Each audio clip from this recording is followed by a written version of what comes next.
menghilangkan, untuk mengurangi beban penderitaan akibat penyakit yang diderita. Jadi itu dibutuhkan. Kodein misalnya, kodein digunakan untuk obat batuk karena jika punya sifat antitusif. Tetapi penggunaannya harus terkontrol, karena itu tidak bisa sembarangan menjual kodein. Di apotek saja itu dihitung satu persatu kalau jual beli gitu ya, sehingga pemeriksaannya sangat ketat sekali, sehingga untuk mencegah adanya penyalahgunaan. Kemudian yang ketiga diharamkan oleh Allah karena organ manusia. Nah, pertanyaannya, apa ada organ manusia yang sekarang dikonsumsi oleh manusia? Faktanya ada, nanti akan kita lihat. Yang kedua, faktor eksternal. Faktor eksternal itu di samping hasil kejahatan dan sesuatu yang tercampur dengan yang haram. Jadi bahan halal kecampur dengan yang haram itu yang menang. Jadi barang baik itu jangan dicampur-campur dengan yang jelek. Maka kaidah mengatakan idza ijtama'atil halal wal haram gulibal haram. Haram itu selalu menang kalau dikumpulkan dengan yang halal. Maka kebaikan, jadi kalau kita ingin jadi orang baik, jangan membiasakan diri berkumpul dengan yang jelek gitu. Kita katut gitu ya. Jangankan begitu, ini Majelis Ulama punya program ikatan dai area lokalisasi. Itu kalau kita salah melangkah, datang ke sana ditangkap, loh Ustadz kok malam-malam datang ke tempat begini, ada apa? Salah paham, padahal mau dakwah gitu ya. Jadi contohnya, jadi baik dengan jelek itu jangan dicampur-campur gitu ya, karena itu la talbisul haqqo bil batil. Pertanyaannya adalah begini, mengapa sertifikasi halal bukan sertifikasi haram?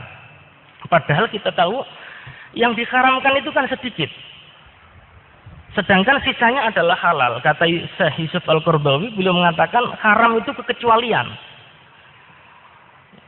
Kekecualian saja, karena pada dasarnya dunia ini untuk manusia. Allah juga berfirman, "Wallazi khalaqalakum ma fil ardi jami'a." Jadi untuk kita semua, tapi kok ada yang diharamkan, berarti ini adalah kekecualian.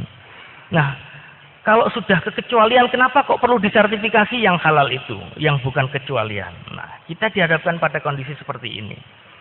Beberapa fakta menunjukkan kendatipun bahan haram itu sedikit, tetapi sangat berpeluang mencampuri yang telah jelas halalnya. Nah, ini kenyataan. Lanjut ya, slide-nya ya. Kemudian banyak produk olahan yang tampaknya halal, tetapi sangat berpeluang tercampur dengan yang haram dalam proses pengolahan, penyimpanan, penyajian. Sehingga semestinya yang disampaikan Nabi itu al-halalu bayyin wal haramu bayyin, halal itu jelas dan haram itu jelas. Sekarang muncul fenomena ketiga, meragukan kehalalannya. Nabi juga mengatakan di dalam sabdanya, wa bainahuma umurun mustabihat. Nah, yang menarik, Nabi mengatakan la ya'lamunna katsirun minan nas. Tidak semua orang mengerti persoalan ini, sehingga membutuhkan sebuah kajian, membutuhkan sebuah penelusuran apa saja yang kemudian terindikasi tercampur dengan yang tidak halal ini. Nah, campuran yang tidak halal ini dipicu oleh beberapa hal. Ekses perkembangan teknologi pangan. Kita tahu yang menguasai teknologi sebagian besar bukan orang Islam, sehingga mereka tidak menggunakan kaidah halal haram ketika kemudian melakukan riset produk pangan. Yang kedua, berbagai praktek penyimpangan dan pelanggaran. Banyak orang sekarang hanya ingin mendapatkan sebuah keuntungan saja, melakukan hal-hal yang sebenarnya itu tidak patut dilakukan. Saya ingin mengambil contoh saja supaya kita bisa tahu di sini. Pertama, kasus gelatin. Kenapa kasus ini saya tampilkan di ini? Kasus ini sangat cukup peluangnya ketidakhalalan cukup tinggi. Gelatin itu adalah bahan yang dibuat dari tulang. Tulang diserbuk kemudian diekstraksi. Jadi hidrolisis dari kolagen yang terdapat di dalam tulang atau kulit binatang. Masalahnya, gelatin ini diproduksi di negara-negara muslim. Di negara-negara non-muslim ya, di Eropa terutama dan Cina. Di mana di sana tidak memperhatikan ketika mengambil tulang, juga tidak peduli apakah tulang itu dari sapi yang disembelih atau tidak. Apakah tulang itu kemudian dari babi dan sebagainya, bisa jadi campur. Inilah yang kemudian kita perlu cermati penggunaan gelatin. Nah, sedangkan gelatin ini manfaatnya banyak sekali. Saya tampilkan contohnya saja di situ, mulai dari permen soft candy, permen yang lunak. Kemudian kapsul, cangkang kapsul, baik kapsul lunak maupun kapsul keras itu dari gelatin. Kapsul keras itu misalnya yang sering kita konsumsi, kita sering tahu. Kemudian kapsul lunak itu misalnya kapsul minyak ikan ya, ibu-ibu yang hamil biasanya mendapatkan dari posyandu kapsul minyak ikan. Itu coatingnya adalah gelatin. Kemudian jelly. Jeli itu kenyal, maka untuk menciptakan kenyal itu kadang-kadang juga ditambah gelatin di samping tepung konjak dan karagenan. Nah, ini kemudian harus kita cermati ketika kita mengkonsumsi jeli. Terus kemudian sediaan sirup. Sirup obat. Sirup obat itu membutuhkan kekentalan khusus. Salah satu bahan yang digunakan untuk menciptakan kekentalan itu adalah gelatin. Nah, kenapa sirup obat itu perlu kentalnya khusus? Karena dia dibutuhkan dituang dengan takaran yang tepat. Kalau dia terlalu kental seperti saus, ya repot. Bayangkan mau nuang obat harus digedok begini, kan repot ya. Atau kalau terlalu encer, nuang 2,5 mililiter tidak gampang, bisa kebablasan. Nah, sehingga kentalannya menjadi sesuatu yang perlu diperhitungkan ketika melakukan formulasi. Ini pekerjaan orang farmasi begitu ya di sini. Nah, bahan-bahan ini adalah yang perlu kita cermati. Kalau dia menggunakan gelatin, kita harus usut gelatinnya itu dari mana. Contoh berikutnya adalah kasus sistein. Tadi bahan yang berasal dari organ manusia yang muncul di permukaan saat ini yang cukup banyak adalah sistein. Sistein itu dulu diambil dari bulu binatang. Karena sistein ini adalah asam amino yang terdapat di dalam bulu-buluan. Saat ini sistein sudah dikembangkan dari rambut manusia. Kenapa kok rambut manusia? Karena rambut manusia itu kan banyak. Kalau satu pemotongan rambut itu kan bisa menghasilkan banyak rambut. Daripada dibuang-buang, orang berpikir ekonomis. Ini kalau diambil di hidrolisis, diambil sisteinnya, ini bagus. Nah, maka muncullah ide mengambil sistein dari rambut. Nah, sistein itu kemudian digunakan dalam banyak produk. Ada yang digunakan untuk suplemen makanan, L-sistein. Ada yang digunakan untuk menambah komponen dalam produk pengembang roti, bread improver ya. Kemudian juga menambah kadar protein dalam tepung terigu. Nah, sedangkan tepung terigu dan bread improver kita gunakan untuk membuat roti. Ini artinya kalau kita tidak cermat menggunakan tepung terigu dan bread improver, kita akan makan roti yang berasal dari rambut kita sendiri gitu kan. Nah, inilah fenomena yang terjadi dalam dunia modern ini gitu ya. Kemudian berikutnya yang juga berasal dari organ, ini adalah plasenta. Plasenta manusia. Yang dulu adalah plasenta binatang, kita mengenal preparat sediaan obat namanya bioplasenton. Obat apa itu? Obat luka bakar. Itu dari plasenta sapi.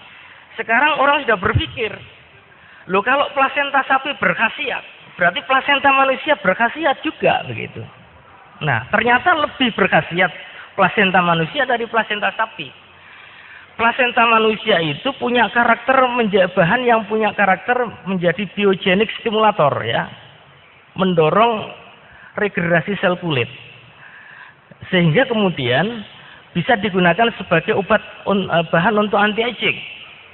Anti-aging itu adalah bahan untuk mencegah atau menghambat ketuaan. Jadi ibu-ibu yang takut menjadi tua membutuhkan sediaan ini.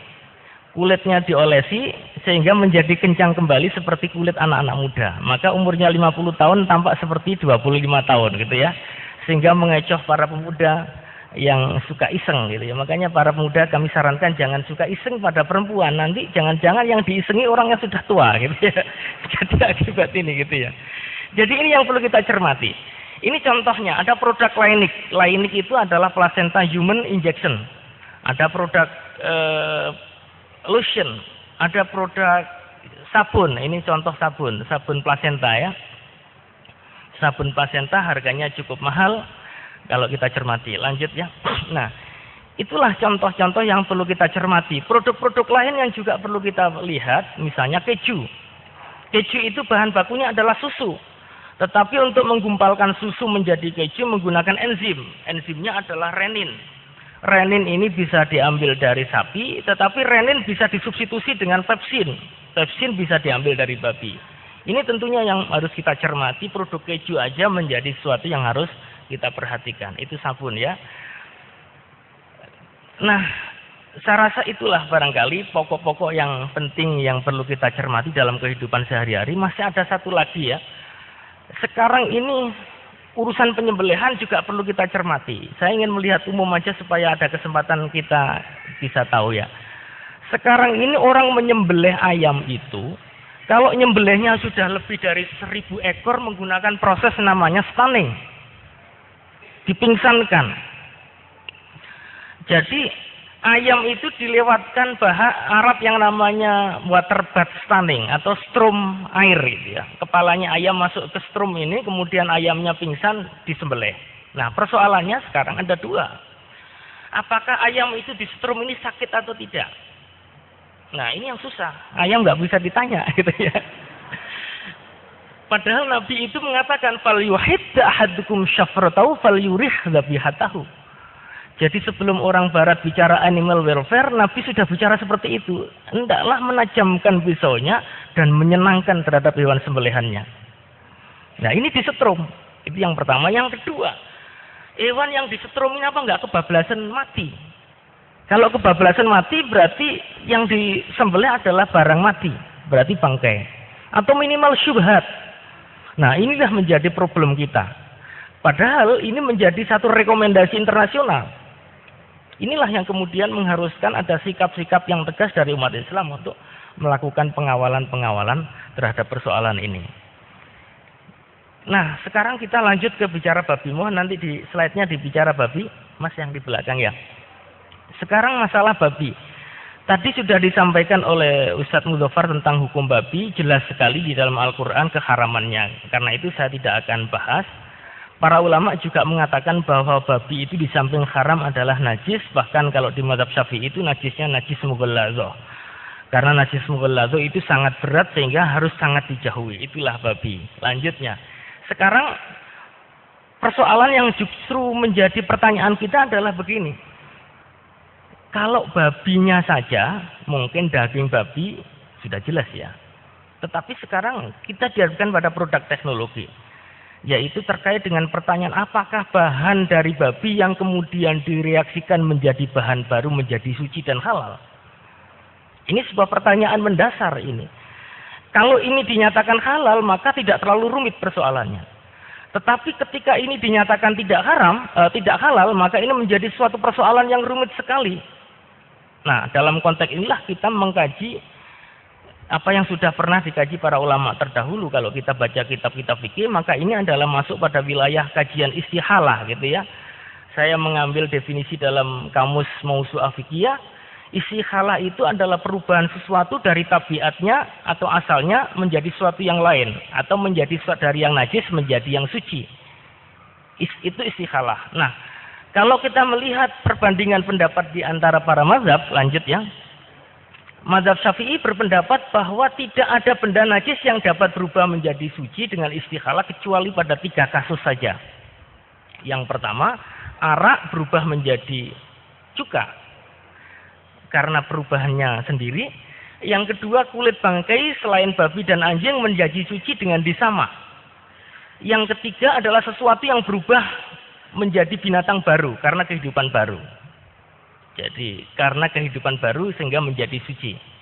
Ini adalah mazhab Syafi'i. Kemudian di Hambali, dalam satu pandangan yang dimuat oleh Ibnu Qudamah di dalam Al-Mughni, beliau menyatakan bahwa benda najis tidak berubah menjadi suci dengan istihalah selain arak yang berubah menjadi cuka, yang proses perubahan benda yang terjadi karena pembakaran sehingga menjadi abu atau menjadi asap, hukumnya tetap najis. Nah, kalau kita mengambil pandangan dari Ibnu Qudamah ini seperti yang disampaikan oleh Pak Moderator tadi ya, kalau ada tulang babi kemudian dibakar jadilah arang, berarti jadi benda baru. Apakah arangnya menjadi suci atau tetap najis?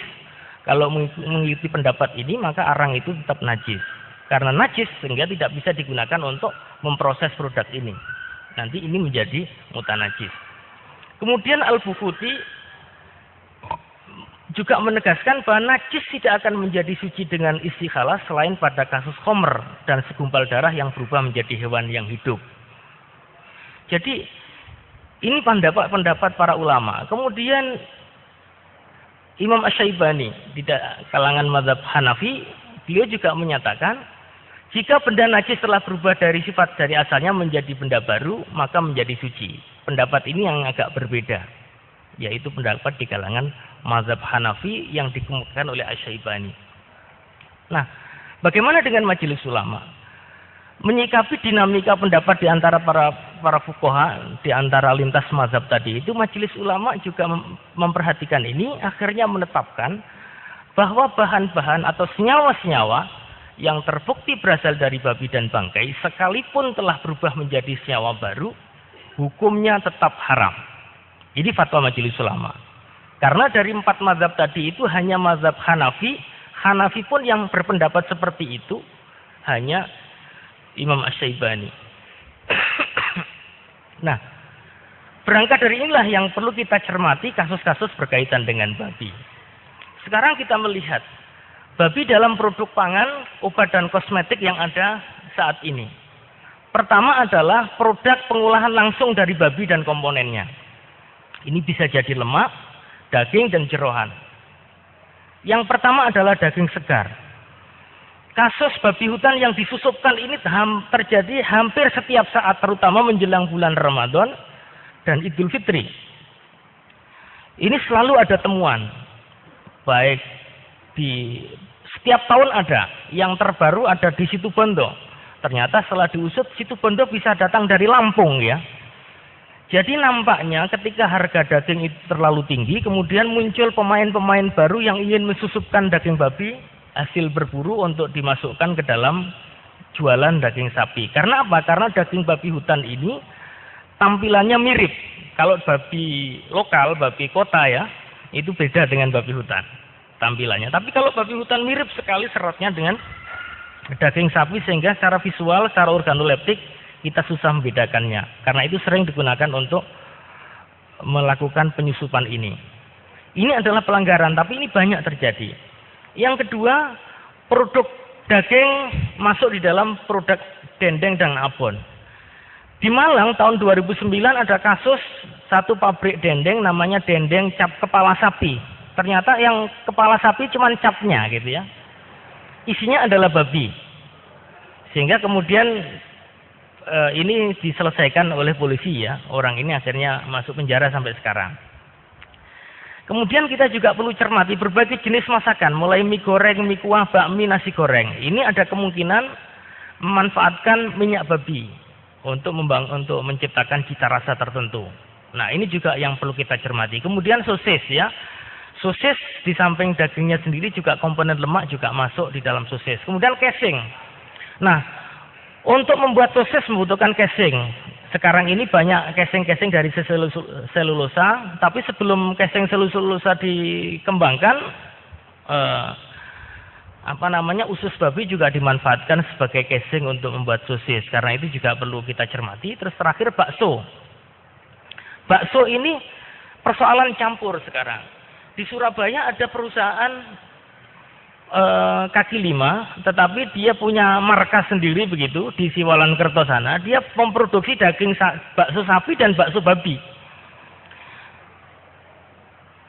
Yang babi masuk rombongnya babi ditulisi babi, yang sapi masuk rombong sapi ditulisi sapi.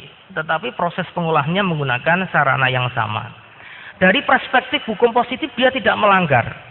Ini masalahnya. Jadi hukum kita tidak melindungi umat kita gitu ya. Karena apa? Karena dia tidak mendeklar produknya produk halal. Dia baru bisa dijerat undang-undang konsumen ketika dia mengatakan sapinya tadi halal. Tetapi ketika disebutkan ini bakso sapi tanpa nyebut bakso halal, dia tidak melanggar hukum. Karena memang sapi beneran. Tetapi sapinya tadi itu di rumah tidur bersama dengan babi. Ini tidak masuk. Ini yang masalahnya gitu ya. Jadi ini problem kita, karena itulah kita perlu telusur untuk produk-produk yang seperti ini. Ini babi, daging, lemak, dan jeroan. Kemudian derivat lemak. Senyawa-senyawa derivat lemak. Antara ini adalah senyawa ester. Contohnya yang banyak digunakan adalah monogliserida dan gligliserida. Yang muncul di permukaan yang sering kita adalah E471 ya. E471 itu monogliserida dan digliserida stearat. Nah, monogliserida itu adalah senyawa gliserida, yaitu reaksi antara gliserol dan asam lemak. Gliserol itu bisa dari lemak hewani dan nabati. Asam lemak juga demikian. Nah, artinya apa? Kalau ada monogliserida, dia punya peluang bisa berasal dari hewan, bisa berasal dari tumbuhan.